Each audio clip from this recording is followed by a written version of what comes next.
Hai Generasi Champion, selamat siang. Pada hari ini saya akan ngobrol-ngobrol dengan salah satu tokoh di Universitas Katolik Musikaritas. Saya akan berbicara dengan tokoh ini mungkin kesempatan terakhir untuk bertatap muka secara langsung. Karena setelah itu mungkin saya akan butuh waktu lama untuk ketemu dengan beliau lagi. Karena beliau mungkin tidak akan selalu ada di kota Palembang. Ikuti obrolan saya bersama Bapak Slamet Santoso.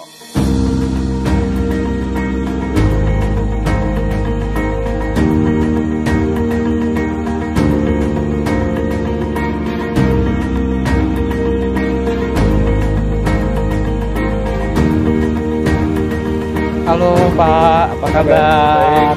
Ngobrol-ngobrol ya Pak ya.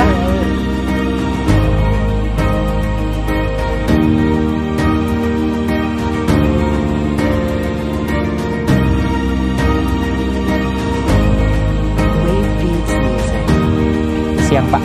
Oke. Apa kabar hari ini Pak? Baik ya Pak ya. Jadi kemarin kita baru aja acara pelantikan rektor baru gitu ya. Nah kalau kita flashback ke beberapa tahun ke belakang Pak. Tahun berapa sih Bapak pertama kali ke Palembang? Ke Palembang tahun kalau ke Palembang tidak dalam urusan dengan tidak dengan urusan dengan UKMC. Untuk masalah UKMC tahun berapa ya?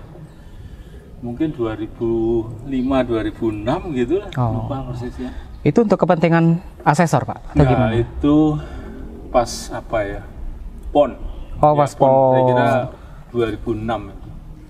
Untuk PON, dan kebetulan ada mahasiswa Universitas Atmajaya Yogyakarta yang jadi atlet. Nah, kemudian para rektor juga diundang untuk edit. Berarti sebelumnya juga udah berapa kali ya sempat ke sini Pak ya. Jadi ada feel apa nih Pak dengan Palembang Pak? Ada feel khusus nggak dengan Palembang? Ya kalau khusus ya apa ya, dulu mas sekolah waktu kuliah banyak kawan yang dari Palembang, itu satu kos, jadi cerita tentang Palembang, Prabu Mulih, Muara Enim, kemudian Lubuk Linggau, Lahat, itu sudah dengar lama. Kalau teman-teman dari Lampung ya itulah kota bumi, metro, Bandar Lampung tentunya. Itu udah sempat datang ke kota-kota tadi Pak? Pernah ya? Sempat. Berarti ini hobi traveling atau gimana Pak? Ya, tentu senang ya. Alam dan perjalanan itu selalu memberi pelajaran. Oh gitu. Kalau hobinya sendiri apa nih Pak? Hobi, ya dari dulu kecil senang olahraga. Ya. Dulu mulai ya renang, badminton, bulu tangkis. Ya, kalau sekarang ya paling ya jalan atau naik sepeda lah, goes gitu. Oh gitu ya. Mungkin karena aktivitas yang tinggi juga gitu ya, mengurangi waktu untuk olahraga seperti itu ya Pak ya. Ya harus dicari waktu. Oke, baik Pak. Lalu terkait dengan situasi saat ini di mana Bapak udah tidak lagi menjabat sebagai rektor UKMC gitu ya. Kalau saya boleh tahu itu ya, apa sih yang Bapak rasakan sekarang gitu loh? Ya. Beberapa hari ke depan kan Bapak udah nggak lagi di Palembang gitu ya, dan mungkin tidak bakal rutin ke Palembang lagi gitu. Apa yang Bapak rasakan? Ya bisa macam-macam lah ya. Ya ada rasa bebas, ada rasa kehilangan karena tidak ke Palembang ya, rutinitas harus berganti begitu kan. Tapi juga ada rasa syukur karena boleh bersama-sama untuk bergulat membangun sebuah universitas begitu lah. Macam-macam. Ya ada senang, ada ya pasti ada kesedihan juga. Lama pasti gak akan ketemu kawan-kawan muda yang berbakat. Oke, baik. Tadi ada kata ada rasa bebas. Nah, berarti selama ini ada semacam rasa terikat atau terkekang atau gimana ya Pak ya mungkin ya? Kalau terkekang tidak, tapi terikat iya dengan sebuah proses struktural dan tanggung jawab. Tentu ya karena itu merupakan satu kesatuan yang harus ada pada. Kalau saya nggak terikat justru itu repot karena saya tidak merasa terlibat. Tapi kalau terikat kan saya terlibat, saya juga berpikir, saya juga menginginkan sesuatu, berharap sesuatu, mencoba melakukan sesuatu gitu. Oke. Lalu apa sih Pak yang paling sulit dalam proses kepemimpinan gitu ya, khususnya selama Bapak menjabat sebagai rektor di UKNC ini? Yang paling sulit? Iya. Ya saya kira tidak mudah ya yang paling sulit ya jelas bahwa ada proses ya, ada proses 3 sekolah tinggi dan kemudian 3 sekolah tinggi dan kemudian menjadi fakultas dan tambah 1 fakultas lagi. Nah, untuk menggabungkan itulah yang sebetulnya ya memang mungkin kalau dikatakan sulit-sulit, tapi memang tidak ada sesuatu yang gampang mungkin saya kira. Tapi prosesnya memang harus begitu, membutuhkan waktu, ada satu tahap-tahap yang harus dilalui ya. Mengapa? Karena pasti pengalaman 3 sekolah tinggi berbeda, cara pengelolaannya berbeda, sehingga juga untuk dijadikan satu sistem misalkan penjaminan mutu atau perpustakaan itu kan juga membutuhkan waktu dan orang bisa saja punya gambaran yang berbeda dan itu yang perlu disatukan dalam sebuah sistem. Oke, siapa nih Pak yang paling sulit atau paling bandel untuk diatur itu tuh? Kalau kita bisa ngomong mungkin bagian atau fakultas yang mungkin ya apa ya bisa kita istilahkan lebih membutuhkan usaha ekstra gitu loh Pak untuk proses manajemennya gitu sendiri. Ya saya kira kalau memang proses manajemen harus dipahami ya. Ini sebuah perjalanan ya, sebuah rentang waktu.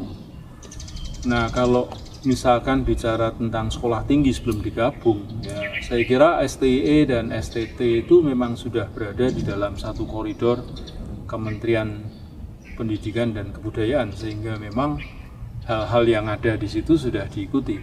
Tapi kalau stikes dan kemudian jadi fikes ini kan memang mereka juga baru berubah juga dari pengelolaan dari Departemen Kesehatan menjadi Departemen Pendidikan dan Kebudayaan. Dan itu pasti sudah membutuhkan proses sendiri yang kita tidak tahu. Dengan cara itu ya saya kira memang tidak bisa dikatakan mana yang paling sulit, tapi ya itu sebuah kenyataan yang memang harus diterima, ada perbedaan gitu. Tapi Bapak sendiri pernah nggak ngerasa mungkin gergetahan banget gitu dengan bagian nih misalnya nih ini bagiannya si Oni nih kayaknya susah banget gitu ya di support untuk promosi kok kayaknya hasilnya masih belum optimal juga gitu. Misalnya ada nggak ya Pak ya? Karena satu hasil itu kan juga orang boleh bicara hasil yang diharap, yang dimaksud hasil apa. Kalau hasil hanya sekedar jumlah, itu gampang gitu. Kalau hasil cuma dilihat gedung itu berdiri mudah, tetapi bahwa sejauh mana sampai pada sebuah hasil ya, proses pendidikan yang baik, saya kira itu membutuhkan waktu. Jadi ya saya kira hasil kita memang tidak serta-merta bisa mudah dikuantifisir. Banyak hal kualitatif yang memang baru bisa dilihat jangka panjang. Nah kalau masalah promosi ya saya kira disitulah ya, kalau katakan faktor penentu kan banyak ya, promosi seperti apapun pada saat target promosi itu sudah mempunyai preferensi, dan itu kan juga bukan hal yang mudah untuk mengganti preferensi satu ke yang lain. Jadi itu ya proses, dan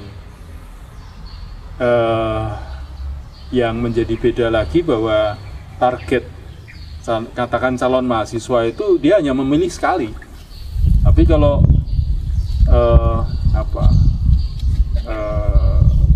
teh botol itu bisa berkali-kali dia membeli dan bisa ganti-ganti. Tapi begitu kalau sekolah kan sekali pilih selesai. Ya. Itu 99% mungkin sekali pilih gitu. Ya, jarang atau ya mungkin hanya 1% yang dia akan berubah prodi atau berubah universitas. Atau paling besar kalau toh memang dilihat ya kemungkinannya mau diperbesar ya bolehlah 5% itu sudah paling berat. Begitu pilihan satu diambil, preferensi satu diambil, dan preferensi itu diputuskan oleh si calon, ya sudah selesai, kita harus mencari prospek yang lain. Nah lalu Pak, kalau tadi kita bicara tentang hal-hal yang sulit gitu ya, atau hal-hal yang mungkin jadi tantangan Bapak dalam memimpin UKMC gitu ya, maka kalau sekarang saya balik bertanya, apa sih yang paling berkesan gitu ya selama Bapak 6 tahun ya Pak ya, 6 tahun ya bergabung di UKMC ini, apa sih yang paling berkesan gitu Pak? Ya, saya hanya bilang ada semangat ya, ada semangat, ada usaha untuk berkontribusi ya, dalam usaha mencerdaskan anak-anak muda bangsa kita ini. Jadi itu yang Bapak lihat spiritnya oke lah ya masih ya Pak ya. Semangat ya masih. Walaupun ada juga yang mungkin udah mulai capek, udah mulai turun gitu motivasinya ya Pak ya. Sebetulnya itu proses biasa memang dalam keilmuan untuk mendorong motivasi lagi itu kan ada. Ya, macam-macam. Ya. Baik, lalu Pak ini mungkin juga untuk motivasi untuk kita yang masih muda nih Pak ya. Jadi kalau saya lihat sepintas CV Bapak itu kan kayaknya jabatannya itu udah macam-macam ya Pak ya. Dan tapi yang jabatan di struktural ya mungkin ya Pak ya. Nah itu kan, tetapi yang dominan itu atau yang menarik itu adalah rektor gitu Pak ya. Jadi Bapak pernah jadi rektor di Atmajaya juga ya Pak ya. Lalu jadi rektor di UKMC yang terakhir. Sebenarnya enak nggak sih Pak jadi rektor itu Pak? Enak bangga ya. Ya sebetulnya gini, bukan masalah enak atau tidak, tapi lebih pada ya gambaran sebuah proses yang dimana saya harus ikut berkontribusi, ikut terlibat gitu. Pada awal saya mau jadi dosen ya maunya ngajar jadi dosen, itu menulis artikel kira-kira begitu. Tetapi ternyata jika institusi itu tidak ada yang memanajemeni kan juga tidak jalan gitu kan. Maka ya tentu di samping mengajar ada yang perlu manajemen gitu kan. Dan yang perlu memanajemeni ya kita juga, dan kemudian mungkin kok jatuh ke saya ya sudah, kita jalani saja. Berarti kalau untuk jadi rektor di UKMC ini statusnya kan rektor pertama ya Pak ya. Nah biasanya gitu Pak ya, rektor pertama ini menjadi semacam role model gitu ya. Bapak sendiri sebenarnya merasa layak dan siap nggak sih Pak untuk dijadikan role model oleh Pak Singgi yang sekarang menjadi rektor di periode 2021 sampai 2005, dan juga mungkin untuk rektor-rektor periode-periode berikutnya Pak? Waduh, kalau role model apa ya tentu tidak mudah ya. Saya kira saya punya kelemahan juga gitu ya. Saya punya banyak kelemahan, dan tapi bahwa paling tidak saya sudah bisa belajar dan mengalahkan diri sendiri untuk belajar. Misalkan harus pergi meninggalkan keluarga dan suatu hal yang memang saya inginkan, pergi ke suatu tempat dan belajar. Ya itulah yang mungkin kita semua sama ya, jadi ya itu role peran yang semua sama ya, belajar. Hanya belajar itu kan juga bisa sangat beda juga gitu kan. Ada yang belajar asal belajar, pokoknya tujuannya gelar gitu ya, bisa jadi. Dan Bapak sendiri udah merasa meninggalkan apa sih Pak untuk kita Pak? Untuk kita yang di UKMC ini. Jadi selama 6 tahun kepemimpinan Bapak, kemudian berganti dibawa kepemimpinan Pak Singgi. Kalau Bapak menilai apa yang udah Bapak tinggalkan? Yang mungkin bisa dijadikan contoh gitu loh Pak. Yang ditinggalkan apa ya? Ya izin jadi UKMC. Ya, mungkin yang lain Pak. Ada kebijakan yang mungkin harus digali lagi penerapannya atau hal-hal lainnya? Satu hal ya, saya kira ya kita tetap harus berkonsentrasi untuk menjadi satu universitas gitu kan. Memang perundangan harus begitu juga bisa jadi ya. Jadi ya itulah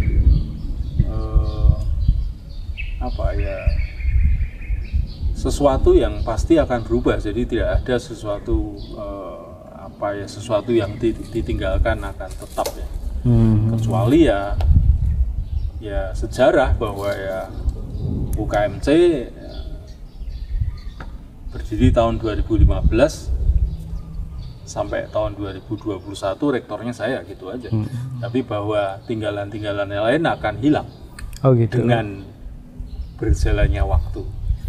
Tetapi itu akan menjadi sejarah dan bisa dilihat. Saya kira tinggal bagaimana kita melihat, dari sudut mana kita melihat aja. Kalau PD-PD-an Pak, ini harusnya rektor berikutnya nih nerapin cara saya yang gini nih gitu loh dalam mengelola unit ini, atau cara berkomunikasi dengan pihak-pihak tertentu nih harusnya seperti yang saya lakukan ini loh. Ada nggak Pak kira-kira Pak? Belum terpikir apa ya. Mungkin saya kira semua orang pasti ada keunikannya masing-masing Pak ya. Masing-masing ada kelebihan dan kekurangan masing-masing. Oh iya oke. Baik, jadi bolak-balik Palembang Jogja selama 6 tahun gitu Pak ya. Mungkin juga harus masih menjadi asesor di kota-kota lainnya. Kira-kira Ibu pernah protes nggak Pak? Enggak, kalau asesor sejak saya pasti akan di UKMC, saya kira saya sudah tidak menerima penugasan lagi untuk assessment. Saya kira rasanya tidak mungkin waktunya, tidak mungkin, jadi sudah tidak pernah itu. Jadi kalau selama ini bolak-balik kayak gini, Ibu pernah protes Pak? Ya biasalah, mesti protes ya, mungkin itu bisa dikatakan protes. Loh kok sudah pergi lagi bisa kan? Tapi kan lupa bahwa sudah seminggu di Jogja. Oh gitu. Ya, kan? Tapi kalau kemudian pergi lagi seminggu kan, loh kok sudah pergi lagi gitu kan? Tapi kan ya sudah memang minggu gitu kan? Gitu. Biasa. Kalau Ibu sendiri kesibukannya? Ya di rumah, kesibukan sosial kemasyarakatan aja, gereja, RT RW. Oh gitu.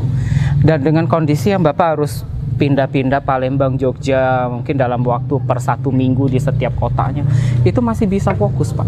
Apalagi jadi rektor ya bebannya nggak ringan gitu ya Pak ya. Maksudnya dia fokus juga. Masih bisa fokus ke kehidupan pribadi, kemudian juga mengelola perusahaan atau dalam hal ini mengelola universitas, itu masih bisa.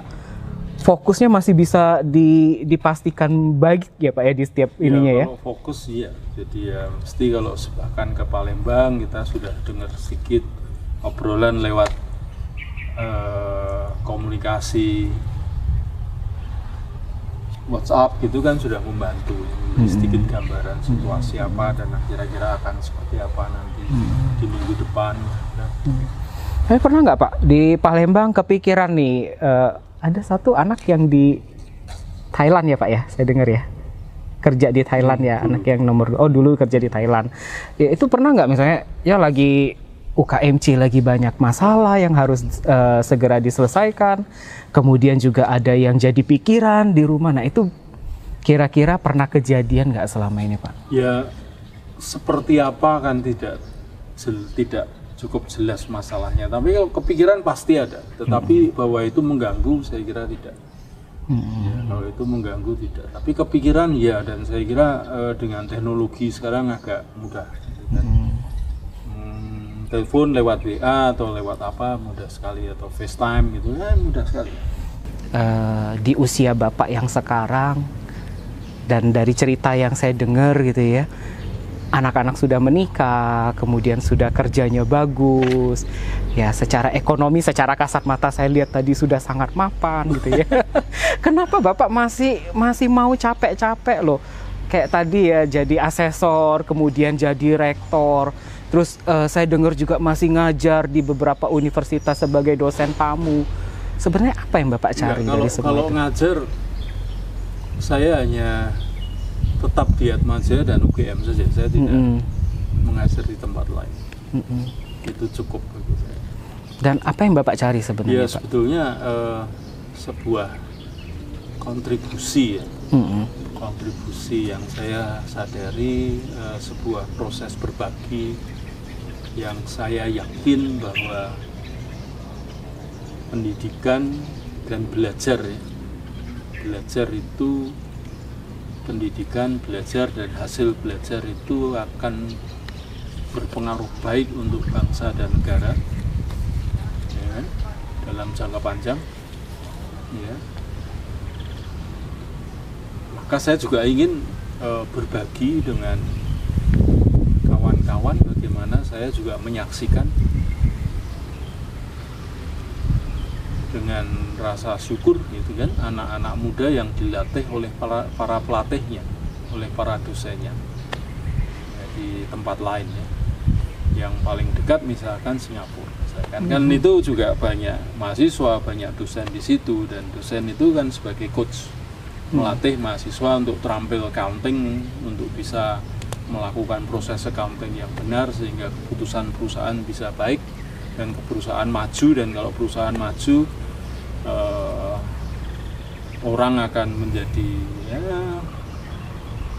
lebih sejahtera, lebih meningkat. Dan itu kalau semakin besar dari perusahaan, dan itu kalau ada ribuan jutaan perusahaan baik maju, kan negara jadi maju. Dan saya kira itu adalah proses pergantian generasi manajer terus, dan mereka akan perlu dilatih. Nah, saya berkontribusi untuk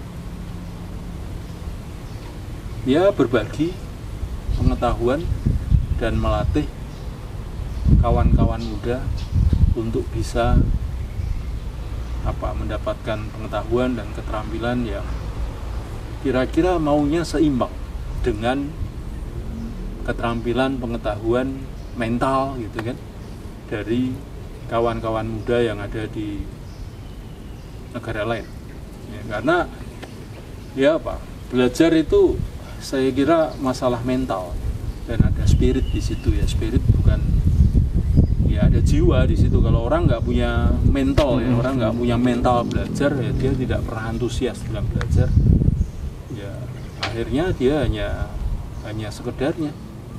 Dan kalau tidak belajar, tidak mental, tidak berhubungan dengan mental ya, orang hanya pokoknya dapat gelar gitu kan, ya udah dapat gelar, dia nggak pernah mengalami latihan mental dalam belajar. Ya sama aja dengan atlet yang bagus dalam suatu cabang tertentu ya, dia juga perlu dilatih secara mental kalau dia menghadapi audiens, penonton dari lawannya gitu kan, atau dari orang lain. Dan itu perlu latihan betul, dan itu adalah proses mental, bukan hanya keterampilan menendang bola, bukan hanya keterampilan smash, loncat jumping smash atau apa, tetapi ya kalau dia nggak bisa tahan mental dengan lingkungan yang menekan ya, dia ada shuttlecock yang bisa dengan jumping smash mantap ya, gagal juga. Iya, betul. Dan itu sama antara belajar di perguruan tinggi dengan belajar di padepokan silat atau training center di olahraga, sama. Itu berkaitan dengan mental. Tapi tentu ada keterampilan di situ. Kalau bulu tangkis ya keterampilan smash, backhand atau apa. Sepak bola ya bisa heading yang baik, bisa passing yang baik, macam-macam. Dan itu kan perlu latihan. Dan ada mental di situ. Dan ada spirit di situ. Oke. Maka kalau tidak begitu ya orang nggak antusias. Betul. Iya. Lalu sebenarnya ada nggak sih Pak pencapaian yang menurut Bapak saat ini belum optimal dari diri Bapak sendiri? Ada yang masih ingin dikejar gitu loh Pak? Ya sebetulnya ada, tapi ya sudahlah, kita coba. Ya apa itu Pak kalau kita boleh tahu Pak? Apa ya? Ya tentu seorang dosen tentu berharap bisa sampai pada jenjang akademik yang terbaik, tertinggi. Profesor ya Pak ya? Ya kira-kira begitu. Tapi ya sudahlah. Tapi masih diupayakan ini kan Pak ya? Ya belum tahu lah. Kita coba. Kalau enggak ya sudah, mungkin saya memang harus begitu. Oh gitu. Baik Pak. Lalu planningnya apa sih Pak setelah nanti tidak lagi rutin ke Palembang? Jadi aktivitasnya bakal disibukkan dengan apa aja nih Pak? Ya kembali ke basis di Universitas Atmajaya Yogyakarta. Ya saya kira saya bersyukur karena di Universitas Atmajaya Yogyakarta bisa mendapat banyak kesempatan ya.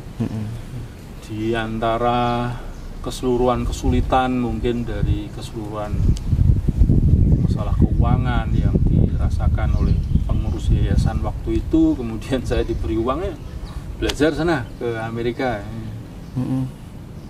Pesannya kan dalam tanda kutip belajar sambil jalan-jalan begitu ya. Dan itu bagian dari mimpi saya melihat bagian dari bola dunia yang lain. Ya. Saya bersyukur saya boleh dapat kesempatan belajar itu dan mengembangkan diri. Ya, dan ya saya akan kembali ke Atmajaya dan juga tentu ya berharap masih bisa terlibat di Universitas Gadjah Mada misalkan, sebagai universitas yang saya kira termasuk terbaik di Indonesia, yang saya ingin jadi mahasiswa di situ dan tidak kesampaian Pak ya?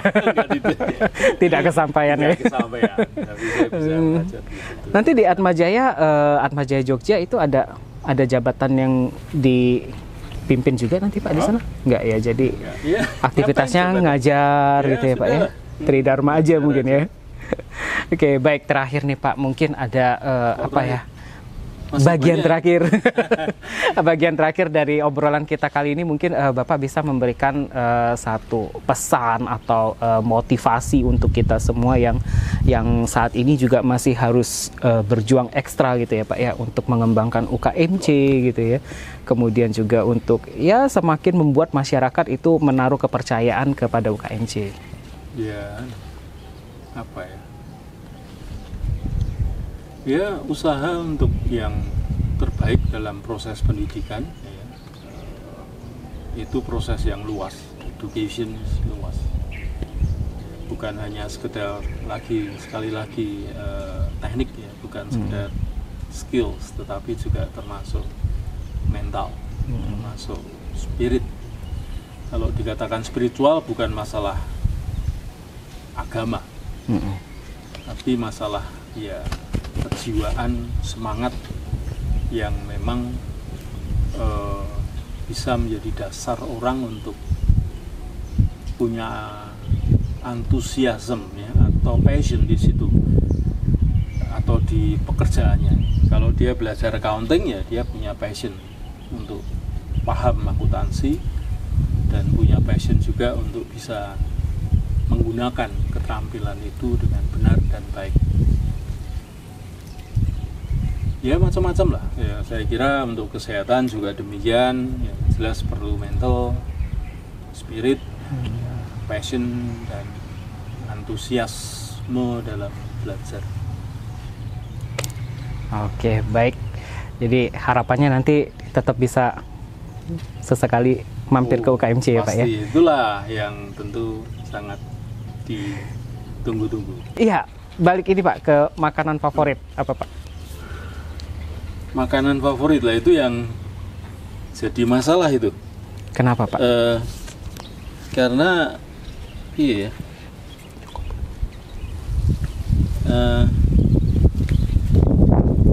ada masalah dengan makanannya. Cocok nggak selera taste Javanese dan Palembang gitu?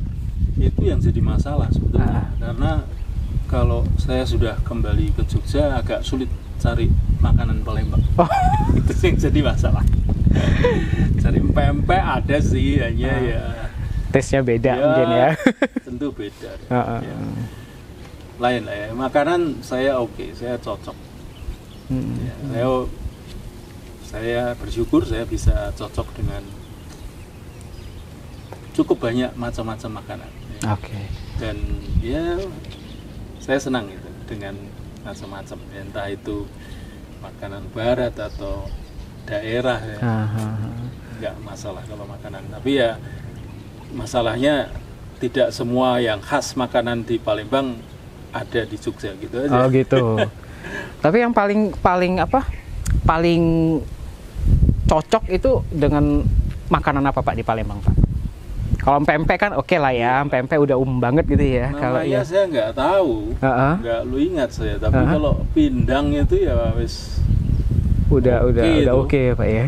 Ya pindang gaya Palembang itu ya itu mantap sekali, dan saya belum pernah dapat kira-kira pindang yang orang bilang di Palembang yang enak. Di Jogja belum pernah ada. Oh gitu. Di mana belum pernah ketemu kalau pindang. Ada kekhasan di situ. Ya, kalau untuk wilayah Sumatera Selatan sendiri, kemarin udah sempat beberapa kali kan kunjungan dengan bareng kita ya Pak ya, ke Lahat, kemudian sempat ke ini juga ya, ke Batu Raja gitu ya Pak ya, beberapa kabupaten gitu ya, yang belum kesampaian Pak, kepinginnya kemana gitu. Mungkin ada teman semasa kuliah yang berasal dari daerah situ dan Bapak tertarik dengan ceritanya ingin berkunjung, tapi sampai sekarang belum kesampaian. Itu ke daerah mana Pak? Wah, mana ya? Kalau misalkan ya gini, saya gampangnya gini, saya suka ilmu bumi. Ya, pada waktu SD saya suka ilmu bumi, dan ya memang nggak kesampaian atau tidak terpikir lanjut setelah SMA akan belajar di geografi gitu ya. Tapi saya suka ilmu bumi. Sehingga Sumatera Selatan ya paham karena banyak kawan.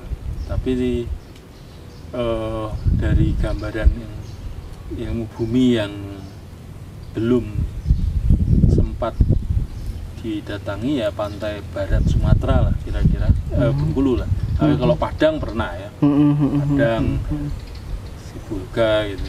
Tapi kalau yang Bengkulu ini kan ya sebetulnya nggak terlalu jauh dari sini ya. Tapi ya itulah Bengkulu gitu. Kemudian ya daerah-daerah gunung ya, Pagar Alam udah ya Pak ya? Pagar Alam sudah ya. Kalau gunung itu ya memang ya sejak kecil saya senang gunung, senang alam, senang laut. Dan hiking, mendaki gunung itu adalah satu kegiatan yang cukup menyenangkan juga. Sehingga kalau lihat gunung, waduh enak ini kalau bisa naik ke atas. Ya Gunung Dempo ya, karena Gunung Dempo. Terus nggak tahu gunung mana lagi kalau dekat-dekat Lubuk Linggau itu kan ada gunung-gunung juga. Ke Bengkulu belum pernah Pak? Bukannya udah ya? Belum. Oh belum ya, Bengkulu belum ya? Oh belum sempat tugas ke Bengkulu bareng Romo Budi, itu belum ya ternyata ya? Oke. Dan kebanyakan kalau yang di ya Sumatera banyak ya, karena pas penugasan ban PT dan Kementerian Pendidikan dan Kebudayaan aja. Semua cerita yang terangkai bersama Pak Slamet akan menjadi kenangan dalam perjalanan sejarah UKMC. Kini, beliau akan kembali ke Jogja dan meneruskan karya pelayanannya di sana.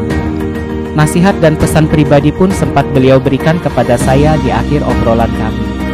Apa nasihatnya? Cukup saya aja yang tahu ya. Terima kasih banyak Pak Slamet atas semuanya selama ini. Semoga Bapak senantiasa dirahmati kesehatan dan perlindungan dari Tuhan Yang Maha Kuasa. Untuk sahabat Championer, nantikan ngobrol saya dengan tokoh UKMC lainnya. See you!